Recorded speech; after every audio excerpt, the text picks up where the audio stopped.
Sinugo ng Diyos si Moises. Exodus 4 verses 1 to 31.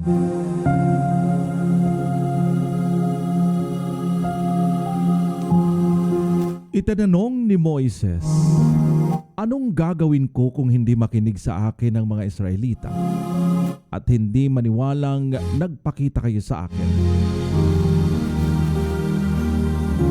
Ano iyang hawak mo? Tanong sa kanya ni Yahweh. Tungkod po, sagot ni Moises. Ihagis mo sa lupa. Ang utos ni Yahweh. Inihagis nga ito ni Moises sa lupa at ito'y naging ahas. Kaya't siya'y tumakbong palayo. Sinabi sa kanya ni Yahweh, hawakan mo sa buntot ang ahas. Hinawakan nga ni Moises at ito'y naging tungkod muli. Ganyan ang gagawin mo para maniwala silang nagpakita ako sa iyo.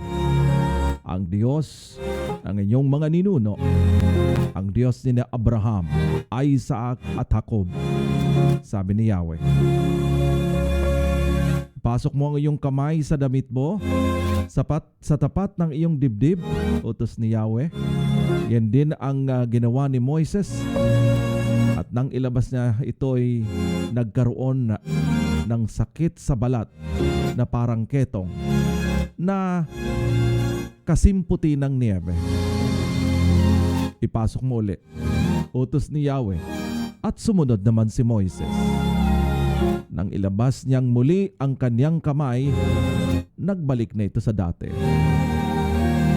Sinabi ng Diyos, kung ayaw ka pa nilang paniwalaan sa unang kababalaghan, malamang na paniniwalaan ka na nila sa ikalawa. Kung ayaw pa rin nilang makinig sa iyo, kumuha ka ng tubig sa ilog Nilo. Ibuhos mo sa lupa at ang tubig na iyon ay magiging dugo. Sinabi ni Moises kay Yahweh, Panginoon, sa mula pa'y hindi po ako mahusay magsalita. Bagamat nangungusap ka na sa akin, hanggang ngayoy pautal-utal pa rin po akong magsalita. Sinabi ni Yahweh, sino ba ang gumagawa sa bibig ng tao? Sino ang may kapangyarihan para maging bingi o pipi ang isang tao? At sino rin ba ang nagbibigay ng paningin at nag-aalis nito? Hindi ba't akong si Yahweh? Kaya nga lumakad ka na at tutulungan kita sa pagsasalita at ituturo ko sa iyo ang iyong sasabihin.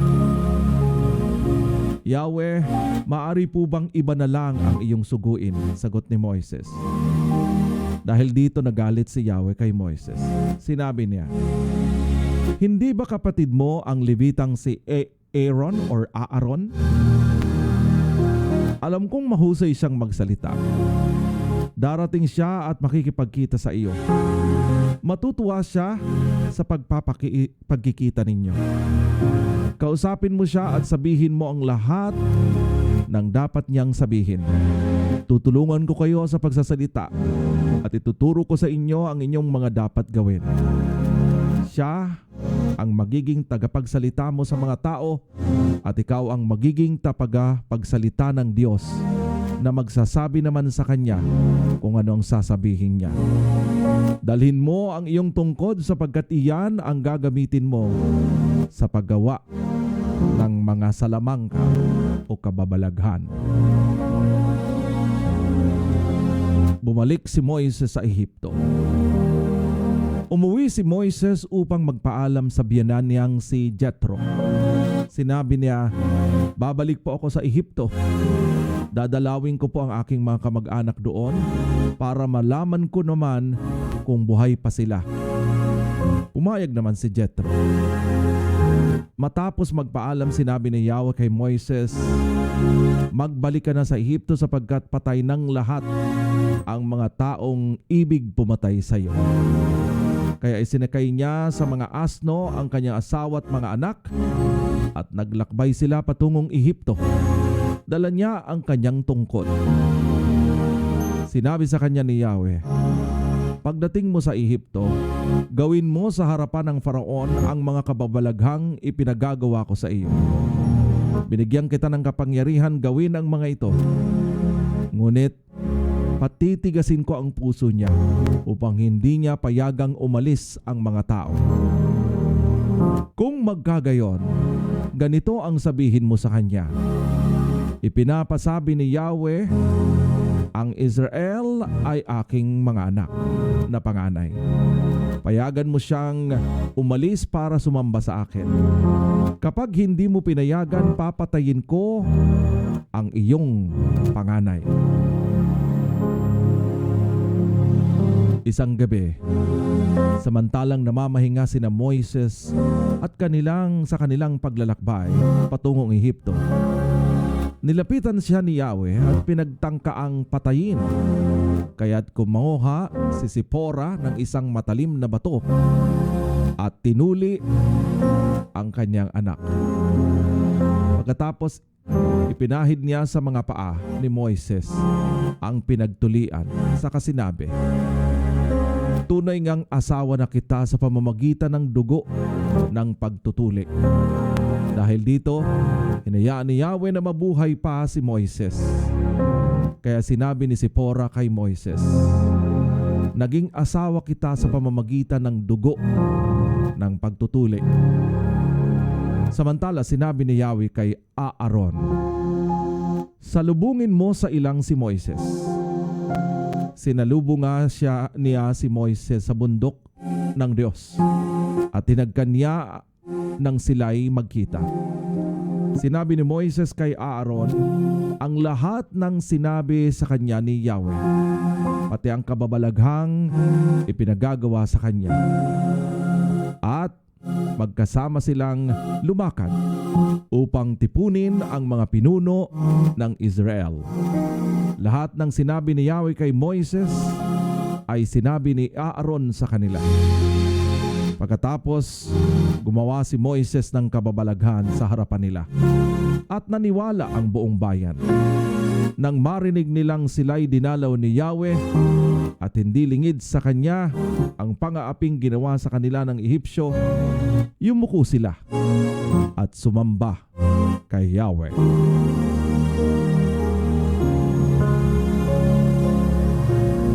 Signs of Moses. Exodus 4 verses 1 to 31.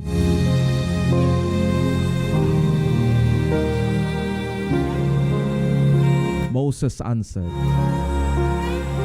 what if they do not believe me or listen to me and say, the Lord did not appear to you? Then the Lord said to him, what is that in your hand? A staff, he replied. The Lord said, throw it on the ground. Moses threw it on the ground, and it became a snake, and he ran away from it. Then the Lord said to him, reach out your hand and take it by the tail. So Moses reached out and took hold of the snake, and it turned back into a staff in his hand. This, said the Lord, is so that they may believe that the Lord, the God of their fathers, the God of Abraham, the God of Isaac, and the God of Jacob has appeared to you. Then the Lord said, put your hand inside your cloak. So Moses put his hand into his cloak, and when he took it out, the skin has leprosis or leprosy. It had become a white as snow. Now put it back into your cloak, he said. So Moses put his hand back into his cloak, and when he took it out, it was restored like the rest of his flesh. Then the Lord said, if they do not believe you or pay attention to the first sign, they may believe the second. But if they do not believe these two signs or listen to you, take some water from the Nile and pour it on the dry ground. The water you take from the river will become blood on the ground. Moses said to the Lord, "Pardon your servant, Lord. I have been eloquent, neither in the past nor since you have spoken to your servant. I am slow of speech and tongue." The Lord said to him, "Who gave human beings their mouths? Who makes them deaf or mute? Who gives them sight or make them blind? Isn't it I, the Lord? Now go, I will help you speak and will teach you what to say." But Moses said, "Pardon your servant, Lord. Please send someone else."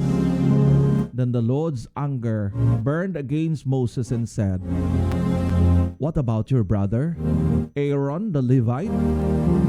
I know he can speak well. He is already on his way to meet you, and he will be glad to see you. You shall speak to him and put words into his mouth.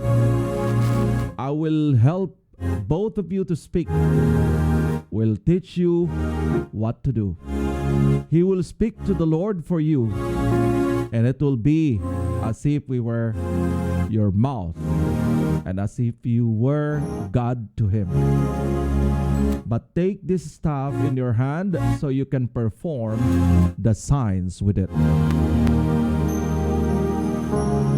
Then Moses went back to Jethro, his father-in-law, and said to him, "Let me return to my own people in Egypt to see if any of them are still alive." Jethro said, "Go, and I wish you well."